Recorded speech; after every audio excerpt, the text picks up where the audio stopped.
What's up guys? Today's Geeky Acrylics video, we're painting some more shoes.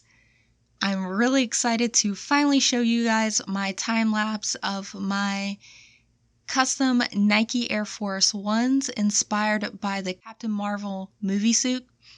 I just really wanted to create some Air Force Ones that had a colorway inspired by Brie Larson's movie suit. I am a huge fan of the comics and the movie, and all this hype about the new The Marvels movie just got me really excited, and so I had to do it.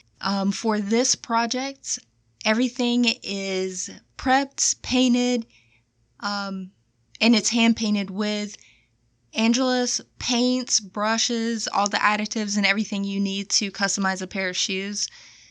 I highly recommend their products. I'm not sponsored in any way. I just really love their paints. And this is what you want to use to create a custom that will overall hold.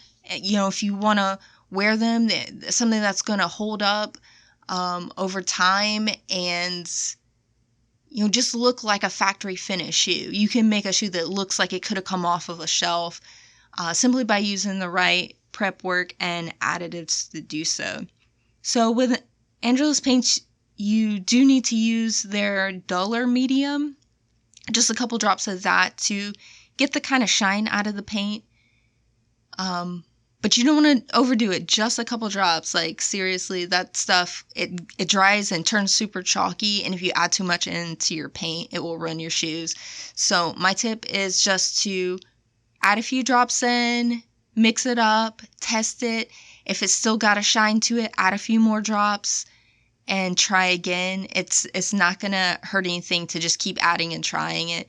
You just don't want to add too much at once. And this is definitely what you want to use. This is actual like leather paint for shoes. This is what it's meant for. You don't want to go to Michael's and buy your normal like acrylic or craft style like paint that you would normally use to like paint on a canvas or something else. You want to use paint specifically designed for shoes. And you want to make sure you tape them up, do a nice clean job, take your time with it. You want to prep them with either Angelus got a deglazer you can use, or you can just use like an acetone. Basically, you just want to take off the factory finish of the shoe before you start painting. But once you do that, you basically just build up the coats in really fine layers. So it takes a couple of thin coats to get a nice final like layer, something with really good coverage. So again, just be patient with it. You don't want to try to start rushing and get sloppy and start, you know, messing up. That's just more work for you to touch up later. Their paints can be diluted with a medium and used for airbrushing. I have not tried these in my airbrush yet, but I might in the future if I do another sock liner, because that was kind of a slow, tedious nightmare, and I think some of that stress could be avoided by airbrushing it instead. Another tedious process is definitely the gold. I always hate metallic paints because they are so transparent, and I do lack patience, so this was a really big struggle for me. The hardest part was definitely just layering up this gold. It felt like it was taking forever. I even tried to mix a little white in to make it a little less transparent, but I mean, it still took some time. I didn't have any micro like detailing brushes. I just had the standard pack of Angelus brushes. You can get like a starter kit. It comes with a pack of brushes. You can pick the color paints you want and the additives you need. So that's really cool, and that's what I did, but I didn't have any micro brushes in that, so I ended up using like toothpicks and skewers to get the kind of really fine details. So that's a pro tip for anyone else. It really came in handy when it was time to do the stitching. And this is super subtle. Like, people might not even notice when they see them, but it's just those subtle little details that I really think can make a custom pop. So I went back in with the bronze and and I just hand painted all the stitching so it really stands out a little bit more. So I compared the shoe with and without the bronze stitching, and it definitely looks nicer. So I'm glad I took that extra time, even though the double stitching you see on the strap was a tedious nightmare. Here I'm showing you something that didn't make it into the final product, because I want you guys to understand that if you're wanting to create a custom pair, but like maybe you're nervous, like you don't want to spend all this money on paint and shoes and stuff, and then like it turns out to be a mess. Don't stress it. Just give it a try. It's really fun. I have a lot of fun every time I paint customs, even though it can sometimes feel tedious and stressful. It did take a lot of time to create this piece. But if you're not happy with something, it's not like a lost cause. It's not like you have to abandon all hope here. Basically, I tried to put the Captain Marvel logo on the strap. I kind of wanted to look like the Captain Marvel belt or something like that. But the gold, it just didn't pop on the gold, and the stitching made it hard to get clean lines. So I decided to move the logo to the back of the heel, a similar placement to what I did on my Atlanta Phase Call of Duty custom shoes, which I'll link the video for that in the description below if you want to watch that one too.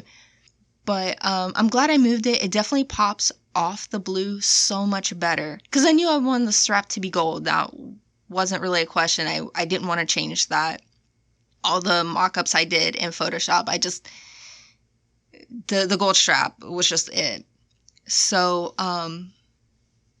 yeah, I moved it, and then I had to get this ugly logo. This was hideous. Like, I'm actually embarrassed that you guys are looking at this right now, but I hope that inspires one person to, just at least one person to say, you know what, I'm not going to be scared. It's okay to mess up. Everything's fixable. I just took some of the glazer. I literally just wiped it off, and I painted gold over it, which again took a couple layers because it's so transparent, but it's covered and it's fine. And here you're seeing that I'm mixing up some navy paint, because no matter what I did with the blue, it was dark blue, and initially I put it on the shoe as just dark blue straight out of the bottle, and I didn't really like it, so I was like, maybe I need to add a little bit of white, and I still didn't like that either. So I ended up getting some navy, which is way too dark. I didn't want to use it straight out of the bottle because it was like so dark, it was like blue ink, almost black looking. So I did mix in a little white and of course some duller, and I'm really, really happy with the shade that came out.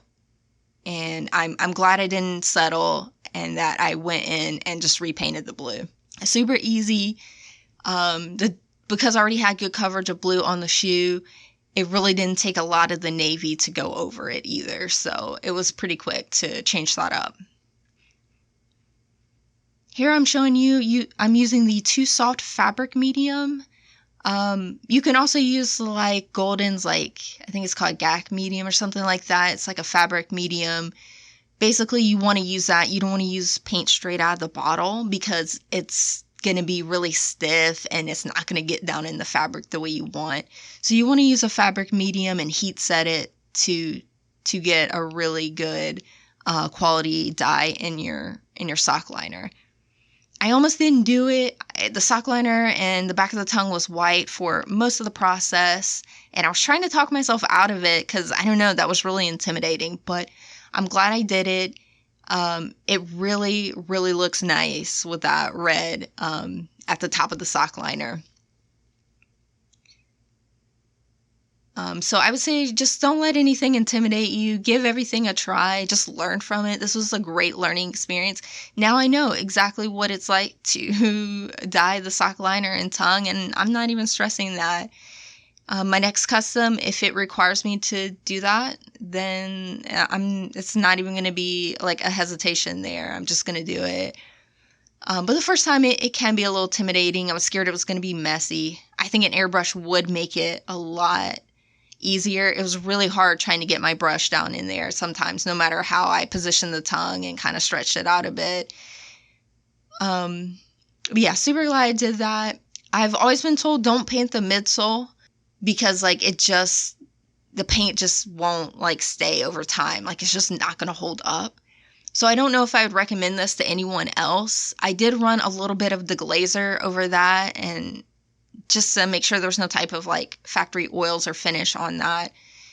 And then I just painted it because and put finisher on it. The whole shoe's got Angelus matte finish with a little bit of duller added in because their matte finish isn't actually matte. It's still got a little sheen to it. A few drops of duller takes care of that as well. But yeah, I wasn't really worried about painting the air symbol because I can always touch it up. I still have the paint, and these aren't shoes I'm going to wear on the daily. This is just a cool pair I might wear for like the Marvel's premiere or something cool like that. But yeah, let me know in the comments what you think of these customs, what other superhero colorways you would like to see, and any other questions you have about custom painting shoes. I'll try to answer them. This is my only my third pair, but I'm getting more comfortable with it, and I've learned a lot over these last few pairs. So yeah, drop those down in the comments. Like and sub if you want to see more. I have more videos coming. I try to get one out to you guys, one a week. I have a really cool sculpture project where I talk about my first experience creating an armature and a large Call of Duty themed sculpt. So I hope I will catch you on the next one. All of your likes and comments help. Being such a small channel, they really help me get seen. Algorithms are awful sometimes. But thank you so much, and I will hopefully see you next time. Bye-bye.